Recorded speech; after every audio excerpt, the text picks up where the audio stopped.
Welcome back to the Applied Deep Learning course. I would like to start this course by giving you a brief introduction into deep learning and an overview of how to, put the terminology into context. And I would like to start with the following short example. Is this email that I've actually received a couple of years ago spam in your opinion? Congratulations, you've won 650,000 euro in the monthly Euro Millions Google promo lottery on April 26, 2019. Please consult this email address for claiming your winnings with the following information: your full name, address, birth date, credit card number and CVC checksum. So, I think it's pretty easy for us to understand, yes, this is obviously spam. However, how about this email? Greetings, I'm Miss Margaret Komaili, Deputy Chairman and Managing Director of the Chongqing Bank Limited. I write briefly to seek your collaboration in a multi-million transaction with good return for us on participation. Reply for details. Regards, Margareta Komaili. I think here it's already much trickier. Things like keywords like credit card number and you won the lottery, etc. Simple filters that just go for these keywords will not work here. So this could be potentially a legitimate email depending on who you talk to. So context is important here, and even though this in all likelihood is spam as well, you can already see that it's much harder to understand it here and to write a rule that would classify this email as spam. How about another task? What do you see in this picture? Of course, a cat. But if you ask the same question a computer, how should the computer know? How do we know that this is a cat? So the reason that we can all see this picture and say that's depicting a cat is because we've seen a lot of cats probably in our life before, and we've learned to understand what the characteristics of a cat are, the features that make something a cat, like the whiskers, the eyes, the pointy ears, etc., the fur, maybe the color. So all of these things are something that we have learned to recognize. But if you think about a computer, how would a computer know what an eye is? How would it know what whiskers are? How would you write a program that can find eyes in images or whiskers? If you think about it, then you realize that this is actually a really challenging problem if you want to solve this with a computer program. Even if we are able to find eyes and a nose and whiskers, there are still some challenges that I believe are a bit tricky to solve, like this collage here, this data set, where you have images of muffins that look like dogs. So when you think about machine learning and imperative programming, you will quickly realize that classical programming, where we write rules and if conditions and for loops, that those kind of programs quickly reach the limits of what you can do with them. Like how would you write a for loop that detects eyes? How would you write this with if conditions, etc.? So it's something that is definitely a bit more tricky, and even though it might be done, it's really, really challenging. And machine learning in those situations can serve as a viable alternative. And the reason is because machine learning basically flips the problem or reformulates the problem and uses data to answer questions. And I think this is personally for me one of the best definitions, because using data, you can say this is the training part where we train our computer, and then answering questions would be the inference part where we take whatever we've trained and apply it to some data to actually get some meaningful answers. A few words about the terminology. So there is this general term artificial intelligence, which encompasses kind of everything that we will cover in this topic, like all sorts of knowledge-based systems. But the problem is that the definition can sometimes be overly vague, and it's more of a marketing term in most cases. We as technicians want to be specific about what we're doing, and that's why I would usually rather talk about machine learning. And machine learning is what I just said, using data to answer questions. And that can be all sorts of things, even a simple linear regression where we have some data points and we try to find a line that kind of approximates those observations. Within the realm of machine learning, there is kind of a sub area which is called representation learning. And representation learning does the following. It takes an abstraction, a model. It doesn't directly operate on the input data like a k-nearest neighbor, which compares a new input to every input of the data set, but instead it tries to find a more efficient representation of the knowledge and uses that representation to actually answer the question. And there is one last term here. So within the terms, for example, neural networks fall within this category. And within this kind of circle, there is one more term which we are actually talking about, deep learning. So whenever we talk about neural networks, representation learning models that exceed a certain depth, that have a certain number of layers, we tend to say that this is deep learning. Just bear in mind that deep learning and the depth, there is no kind of cutoff where you would say 5 layers is not deep learning and 6 layers is deep learning. So it's also a little bit blurry. But generally, when you start to go, deep in terms of having multiple layers, like 10, 20, 100 or even 1000 layers, that is what we definitely would consider deep learning. So how does deep learning work at all? How does it, detect eyes and whiskers, etc., and do amazing things like classify images, answer to queries, or do something else like detect objects? So the way how it works is by creating a meaningful representation, an abstraction. And I love this image here so this is kind of how you can think of it. At least for the visual domain, what it does is it learns this representation. It learns to find the features that are relevant for answering our question. So if we say, like eyes and whiskers are relevant, then the model learns to do it. And it learns it by kind of building upon, broad concepts. So for images, it could be your visible layers, your pixels that you're, getting as input, and then trying to learn in the first couple of layers some low-level features like edges and colors, and then building on top of that knowledge in the next layer, it would, find some corners and contours. And once it gets to the higher layers, to the deeper layers, it will actually have a concept in those neurons. It will try to understand something like object parts, a nose, an eye, a tire, etc. And whenever it finds this thing in the input, that neuron will fire. And this is what the neural network can then use to answer the actual question.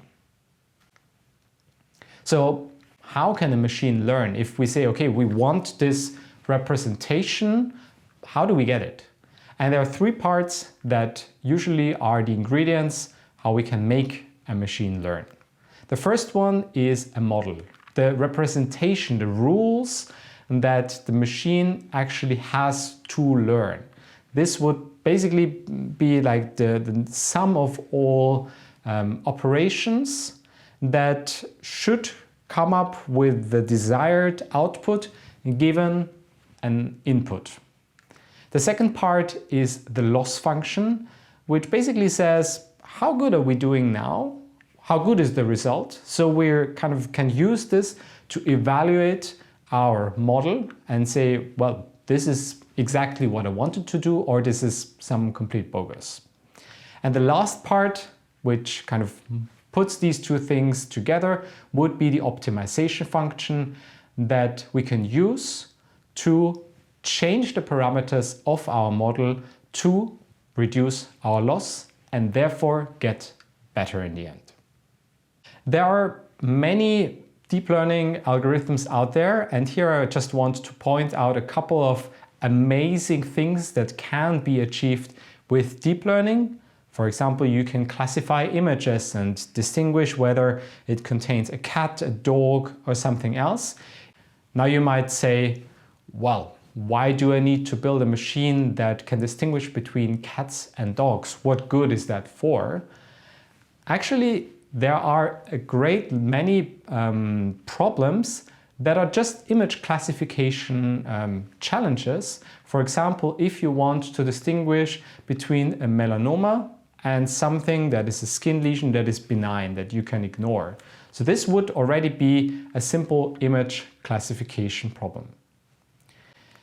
You can also extend the image classification problem into an object detection. So you want to find all objects in an image, and the left image here is actually the result of one of the models that I've trained during my PhD, where I tried to teach the computer to find, all note heads and stems, etc. in music scores.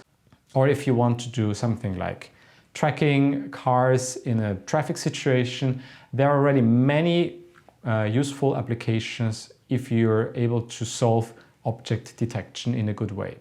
There are many other fields where deep learning has brought significant breakthroughs and achieved amazing results. For example, in voice recognition and natural conversations. So let's listen to this conversation that the Google Duplex system had with a hairdresser. So how can I help you? Hi, I'm calling to book a women's haircut for a client. I'm looking for something on May 3rd. Sure, give me 1 second. Sure, what time are you looking for around? At 12 p.m. We do not have a 12 p.m. available. The closest we have to that is a 1:15. Do you have anything between 10 a.m. and 12 p.m.? Depending on what service she would like. What service is she looking for? Just a woman's haircut for now. Okay, we have a 10 o'clock. 10 a.m. is fine. Okay, what's her first name? The first name is Lisa. Okay, perfect. So I will see Lisa at 10 o'clock on May 3rd. Okay, great. Thanks. Great. Have a great day. Bye. Incredible, right? I personally, if I would hear this and you wouldn't tell me that one of those participants is a machine, I would probably not notice it when just, listening to it briefly. So I think this is pretty incredible. On the downside of this automation and the advancements that we've seen, there can sometimes also be more annoying versions of it, and robocalls are one of these kind of downside of machine learning conversational systems that actually annoy people, especially in the United States, and try to sell them things. I'm glad that we don't have those issues here, but nevertheless, John Oliver, one of my favorite comedians, dedicated one show to just this topic. So I want to show you a short clip of how a robocall can also go wrong. Well, I'm calling about an online request you once made about health insurance coverage. Okay. I work with all major companies and compare... Hey, are you a robot? What? No, I am a real person. Maybe we have a bad connection. I'm sorry about that. Will you tell me you're not a robot? Just say I'm not a robot, please. I am a real person. I mean, I believe you, but will you just say I'm not a robot? It'll make me feel better to hear you say it. There is a live person here. If you could say the words, I'm not a robot, it would really mean a lot to me. I am a real person. Can you hear me okay? Right, but will you say I'm not a robot?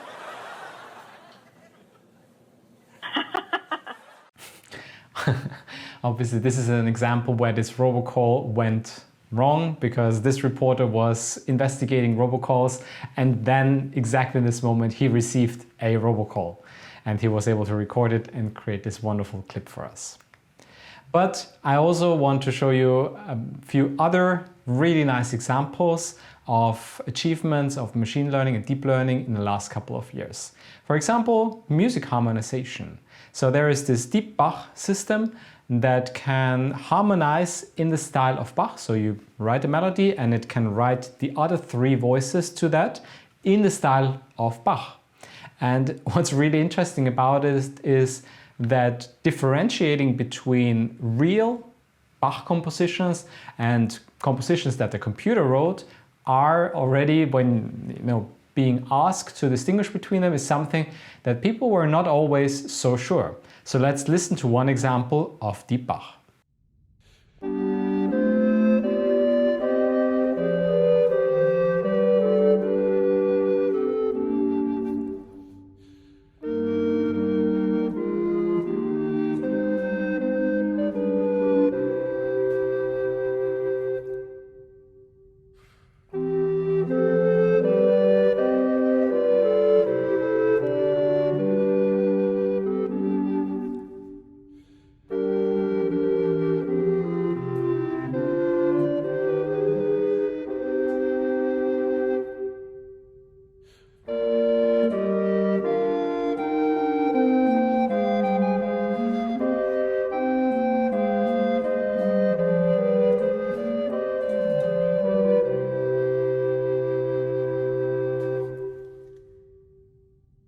Amazing, right? Another example is that you can use deep learning to also create new music. This Magenta Genie AI tool was trained on some pop songs, and you can use your keyboard, and what it does is it kind of tries to convert whatever you point into something that sounds, as they describe it, kind of nice to listen to. So let's play around with this little tool and listen what it does.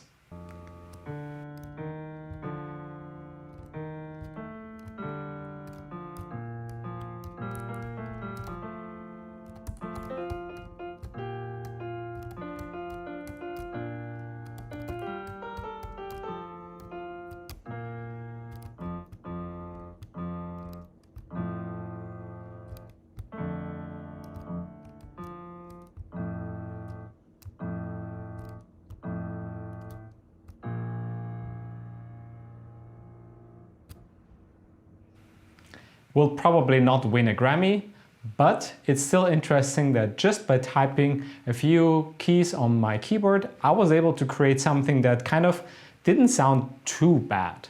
So it's really interesting how they did this. And if you want to learn more about this, there is a publicly available demo where you can play around with it yourself too.